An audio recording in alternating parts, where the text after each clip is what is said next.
मित्रों, जय श्री राम। अपने सुबह के वीडियो की निरंतरता में मैंने 2-3 बातें और कहनी है जो मैं सुबह नहीं कह सका। मैं यह कहना चाहता हूँ मित्रों कि श्री राम अपने संपूर्ण जीवन भर उन्होंने एमएसपी का पालन किया। वो एमएसपी से बड़े संतुष्ट थे। आज की ये एमएसपी नहीं है, ये मिनिमम सपोर्ट प्राइस, पर वो अपने तरह के मिनिमम सपोर्ट प्राइस से बहुत खुश थे। यानी कि मनी, सेक्स एंड पावर उनके कंट्रोल में थी। पर माया, पर काया, पर सत्ता से वो कोसों दूर थे। उनके हृदय में इसके लिए कोई स्थान नहीं था। पराई दौलत, पराई औरत और पराई सत्ता, पराया राज्य, इसको उन्होंने कभी कोई चाह नहीं रखी। ये देखिए। और कहते हैं ना, उनके राज्य में सचमुच राम राज्य था, इसलिए था क्योंकि उनके राज्य में कोई किसी किस्म का विभेद नहीं था, कोई जातिवाद वाली भावना नहीं थी। शबरी के बेल उन्होंने झूठे खाए थे, ऐसा इतिहास हमें बताता है। तो जरूर खाए होंगे शबरी के झूठे बेल, पर जो शबरी थी ना, वो जातिवाद की वजह से भिलनी नहीं थी। वो अपने कर्मों की वजह से थी, अपनी ड्यूटी की वजह से थी। आज की तरह का वहाँ जातिवाद जन्म के स्थान से हावी नहीं था। ये तो भगवान जाने क्या हो गया, या ऐसा पखंड फैला कि धर्म भी और उसके बाद देश की शासन व्यवस्था भी आज़ादी के बाद ऐसे पखंडियों के हाथ में या बदनीयतों के हाथ में पड़ गई, जिनको वर्क्स हार्ड और वर्क्स हार्डली के बीच में शायद फर्क ही नहीं कोई पता था। अगर कोई कोई बोले विजय वर्क्स हार्ड या विजय वर्क्स हार्डली, इसमें ज़मीन आसमान का अंतर है। पहले का मतलब है विजय वर्क्स हार्ड, विजय बहुत मेहनत मेहनत करता है। और विजय वर्क्स हार्डली या विजय हार्डली वर्क्स का मतलब विजय काम बड़ी मुश्किल से करता है। तो ऐसे महाज्ञानियों के हाथ में, पखंडियों के हाथ में देश की शासन व्यवस्था भी आ गई और देश का धर्म भी आ गया, जिन्होंने भट्ठा बिठा दिया। दिमागी दिवालियेपन से इन्होंने दीपावली का दिवाला निकाल दिया और दिवाली बना दिया। तो मित्रों, मैं यही कहना चाहता हूँ, हम श्री राम के आदर्शों का पालन करें, रामत्व का पालन करें, तब जाके ये देश में राम राज्य आएगा। नहीं तो दिवाली हम हज़ारों सालों से मना रहे हैं। और एक बात और बताऊं, यदि यही चलता रहा तो कुछ समय बाद हम दिवाली के मनाने के लायक भी नहीं रहेंगे। शायद हमारा सनातन बचे ही ना, जो कि हालात खड़े हो गए हैं। क्योंकि ये बात बिल्कुल सही है कि कटेंगे तो बटेंगे। जाति व्यवस्था जब तक देश से नहीं हटेगी, ये सनातनी कभी एक नहीं होंगे और राम राज्य की बात सिर्फ ना दिखावा भर के रह जाएगी। तो राम जी ने कभी जातिवाद का आलिंगन नहीं करा। उनके राज्य में, उनके हृदय में जातिवाद का कोई स्थान नहीं था। तो शबरी के बेर खाई, इसका दिखावा करने रहते हैं जी, हम दलित के घर जाएंगे, भोजन खा लेंगे।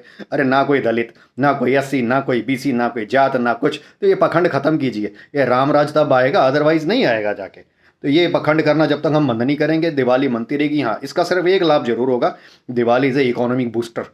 इससे हमारे देश की अर्थव्यवस्था बड़ी ना रफ्तार पकड़ लेती है और चल पड़ती, खरीदों की खरीद वकर होती है। पर यदि हम सोचें देश में आदर्श व्यवस्था आएगी, वो बिल्कुल नहीं आएगी। हम पखंड का पालन करते रहेंगे और आधुनिकता के नाम पर जो नंगा नाच कर रहे हैं ना, दिखावेबाजियों का, पखंड का, उससे हम दूर रहें। तो राम जी ने तो आजीवन एक पत्नी व्रता का होने का पालन किया। कुछ कहते हैं कि इतिहास में कि राम जी ने सीता जी का त्याग कर दिया। इसमें भी अब नई नई बातें आ रही हैं कि ये सब हमारे धर्म ग्रंथों में ना प्रक्षेप किया गया और मिलावटी चीज़ें जोड़ी गई हैं।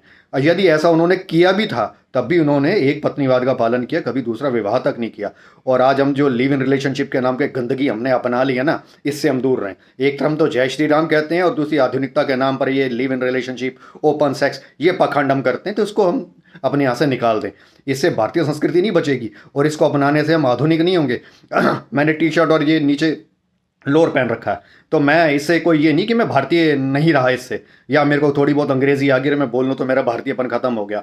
भारतीयपन उन लोगों का खत्म हुआ जो पखंड करते हैं, माथे पे तिलक लगा लेंगे, धोती पहन लेंगे और बकवास करेंगे और अपने धर्म का पालन नहीं करेंगे, अपनी संस्कृति से कोसों दूर रहेंगे। वो लोग अधार्मिक हैं, वो लोग अभारतीय हैं। मैं पूर्ण रूप से भारतीय हूँ यदि मैं एमएसपी का पालन करूँ। Money, sex and power control में है।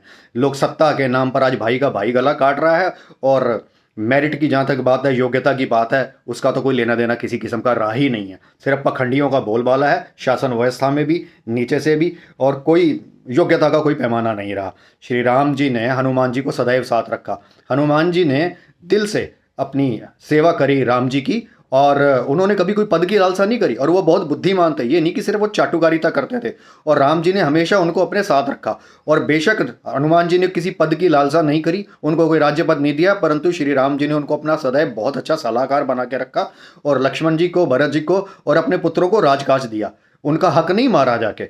ये भाई भतीजावाद नहीं था। हनुमान जी बेशक सेवक थे, उन्होंने किसी पद की लालसा नहीं रखी, और राम जी ने उसके बावजूद ध्यान रखा और उनको अपना सबसे सर्वश्रेष्ठ सेवक यानी लक्ष्मण और भरत से भी ज़्यादा उन्होंने हृदय में उनको स्थान दिया। और वो उनके सर्वश्रेष्ठ सेवक थे और सर्वश्रेष्ठ उनके सलाहकार भी थे। तो ऐसी व्यवस्था मित्रों हमें चाहिए जहाँ एलिजिबिलिटी यानी योग्यता की कदर हो, पखंडबाजियों का कोई स्थान ना हो। तो मित्रों, मेरा तो यही कहना है कि जो लोग धर्म के नाम पे धंधा बना रहे हैं और जो शासन व्यवस्था संभाल रहे हैं, ईश्वर उनको सद्बुद्धि दे, तभी जाके असली राम राज आएगा। जय श्री राम।